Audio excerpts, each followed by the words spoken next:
Yo estoy convencido de que estamos refiriéndonos a reptiles humanoides. En Babilonia los Anunnaki eran conocidos como Sir, S-I-R, que significa gran dragón o serpiente. Exacto. ¿No te das cuenta de que eran seres metamórficos, que cambiaban de forma, que lo relatan en los textos, que son capaces de cambiar de forma? Que eran reptiles, caray, y el señor Sitchin se levantaba y le decía, lárgate de aquí, no me molestes más. Y era conocida también como la puerta de los dioses. O sea, ya te estás sugiriendo que ellos tenían una tecnología que era capaz precisamente de viajar por agujeros de gusano.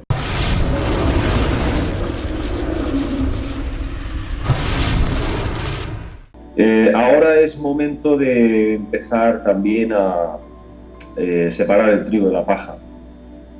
Y todo lo que el señor Zecharia Sitchin había postulado, pues también creo que es momento de no enjuiciarlo, pero sí intentar analizarlo más en profundidad. Porque hay muchas cosas que, desde luego, yo como autor de esta saga tengo que decir que no estoy de acuerdo en muchos aspectos. Sí en la base, pero hay muchas cosas ahí que, bueno, si quieres te lo comento. Claro que sí. Los puntos, digamos, de inflexión, en que no estoy de acuerdo del todo. Bueno, para empezar, yo he conocido personas que conocieron personalmente a Zecharia Sitchin, este investigador ruso, nacido en Palestina, Así es. y que era un gran erudito en este tema de las traducciones, era un gran conocedor de las lenguas muertas, ¿no?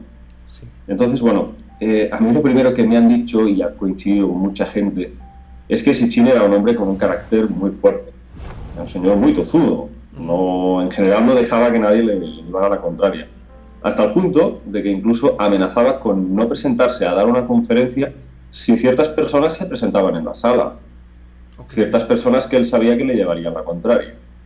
Entonces, bueno, eso ya es una cosa que para mí me parece bastante desleal, cuanto menos.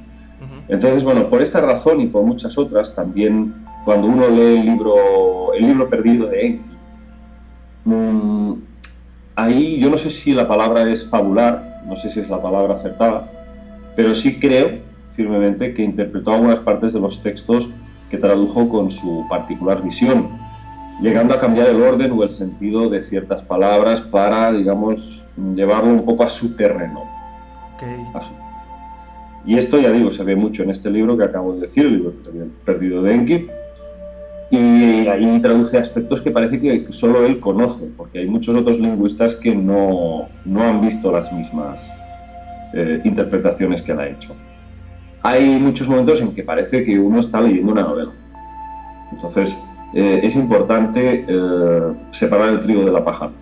Con el tema de Nibiru, él no tenía ninguna duda, no ponía ni siquiera el beneficio de la duda. Él afirmaba y reafirmaba que Nibiru existía y que hacía ese paso de 3.600 años. Hay muchos investigadores que dicen que esa trayectoria que hacía este supuesto planeta eran 360 años, no 3.600 años. Ok, una gran diferencia. Una gran diferencia. Y hay muchos otros investigadores, por ejemplo, que han estudiado pues, los orígenes de Egipto, como Robert Bauer, por ejemplo, que dicen que la antigüedad de Egipto es de 10.000 años. Sin embargo, Sitchin habla de que estos extraterrestres se presentaron en la Tierra hace 445.000 años. O sea, son puntos muy divergentes que, a la luz de ciertas investigaciones, parece que no acaban de cuajar. La base de lo que cuenta Sitchin, de que nos crearon como una raza esclava para extraer oro en las minas y toda esta historia, en eso estoy bastante de acuerdo. E incluso en la forma en la que él interpreta el proceso de hibridación, ¿no? Que cogieron a estos homínidos y nos crearon, ¿no? Okay. En principio, él decía, otro punto divergente también, él decía que el blanco de este experimento era el Homo erectus. Yo he hablado con expertos que conocen, yo no soy un experto, lo he dicho muchas veces, no soy un experto en estas cuestiones ni antropológicas ni arqueológicas. Entonces, a mí me han comentado, expertos que he consultado, que no se trataba del Homo erectus, sino del Neandertal. Hay unas ciertas ramas ahí que sí que comparten la parte, digamos, del Homo, pero en otros aspectos no sería posible que pudiéramos venir del Homo erectus en sí mismo. Okay. Entonces, bueno, ahí para mí lo más, el punto en el que más alejado me siento de Sitchin es que él interpretaba que los Anunnaki eran humanos como nosotros. Ajá. Tan solo de, bueno, de eso, pues 2,5 metros, 3 metros de altura, un tamaño considerable. Yo estoy convencido de que estamos refiriéndonos a reptiles humanoides. Estoy convencido casi en un 99%, por no decir que al 100%. A la luz de todo lo que he visto y comprobado en todas las culturas del mundo, Sí. hay una evidencia reptiliana que él, Sitchin, omite completamente. No habla de ese tema, no, nunca quiso hablar. Es más, te voy a contar una anécdota. David Icke, y eso hay testigos de ello, se presentaba ante Sitchin y le decía: pero ¿no te das cuenta que hay todas estas evidencias de la serpiente, de las dos serpientes del Cauceo, de que, por ejemplo, en Babilonia los Anunnaki eran conocidos como Sir, S-I-R, que significa gran dragón o serpiente? Exacto. ¿No te das cuenta de que eran seres metamórficos, que cambiaban de forma, que lo relatan en los textos, que son capaces de cambiar de forma? Que eran reptiles, caray. Y el señor Sitchin se levantaba y le decía: lárgate de aquí, no me molestes más. Y eso, Sí, incluso en algunos congresos había varios testigos delante. Parece ser que el señor David Icke había sido agraviado bastante. Entonces, bueno, ya digo, era una persona que no se le podía llevar la contraria, así de buenas a primeras. Claro. Y bueno, dos cosas también con las que tampoco estoy de acuerdo con Sitchin, que no son pocas ya. Él consideraba que el nivel tecnológico de los Anunnaki era equiparable o comparable al hombre de finales del siglo XX. Por favor, eso es algo Eso no ridículo. no Estamos cuadra. hablando de seres con conocimientos de biomedicina, según dicen los textos, capaces de coger una cabeza humana seccionada y volverla otra vez a reemplazar, con ensamblaje de nervios, etc.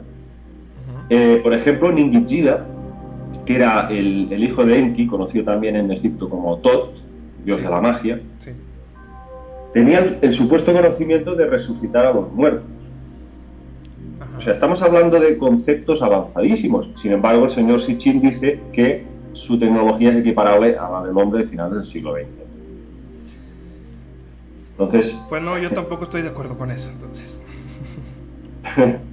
yo creo que Sitchin interpretaba todo de forma un poco rudimentaria, hasta donde él podía llegar.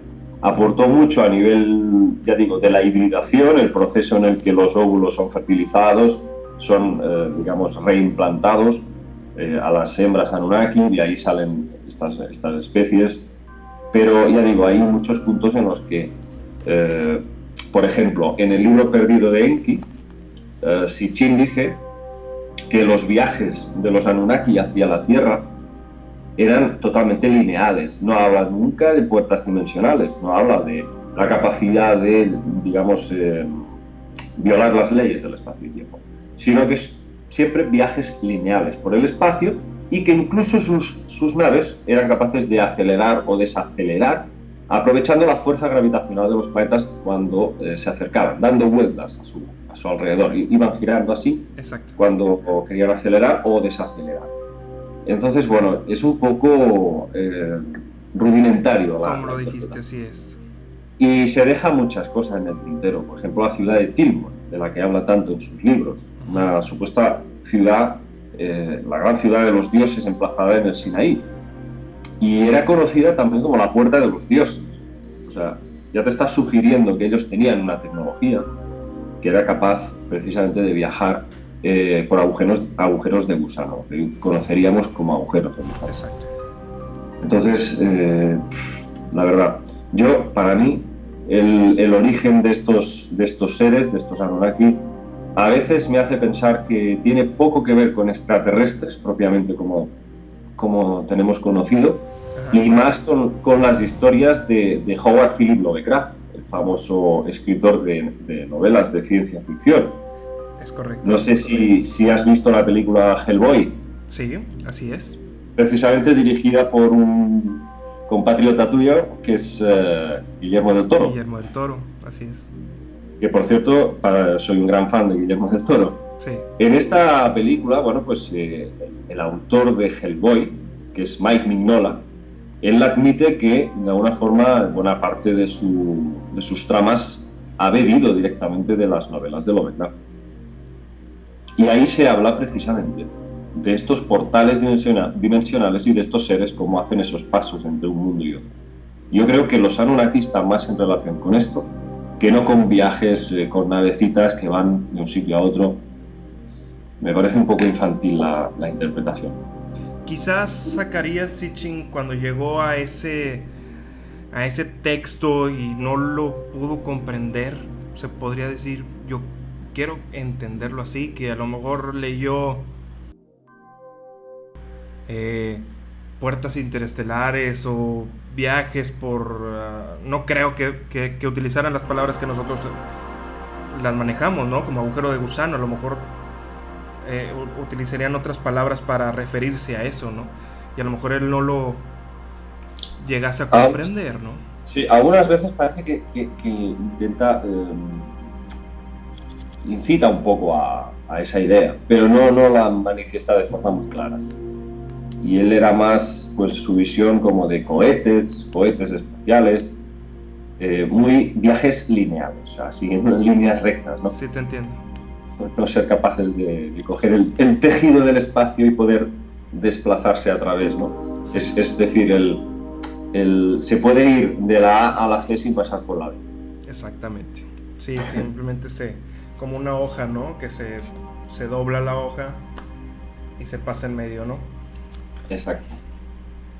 Muy bien, muy interesante esto lo que nos estás platicando acerca de tu punto de vista de Zacarías Sitchin y lo que estás ni no de acuerdo.